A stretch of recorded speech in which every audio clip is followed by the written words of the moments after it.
So let's actually go ahead and press play and see what happens. Well, actually nothing happens. Well, the player is not actually going to fall or move because we've set the rigid body gravity scale to 0. We could set it to 1 and he'll fall and actually stop because the capsule, if we select the capsule component, you can see that it's collided with the square. So it's kind of hard to see the player, isn't it? Let's go ahead and go into Photoshop and let's create a little player graphic.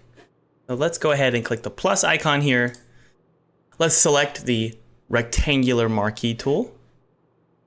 And let's zoom in by pressing Control+. If you hold the space bar, you can actually drag to look up here. And let's create a player graphic and fill him in with black.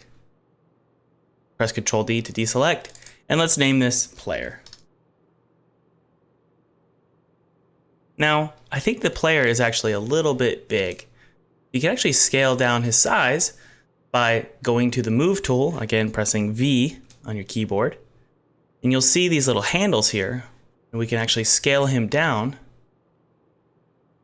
to about here. That looks good. And double click to confirm. And he will look like right about here. That's called the player here. So let's save it out.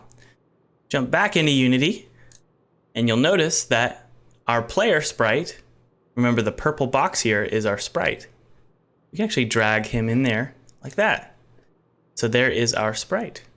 Now, if you don't want it to create an additional game object, what we can do is just drag this sprite directly onto the player here. Looks great. Still, it created a separate graphic inside of the player. And I don't really want to do that. So what can I do instead? Let's press Ctrl+Z and let's actually create one more component.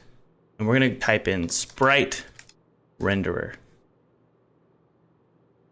And now we can drag the sprite into the sprite field here. There we go.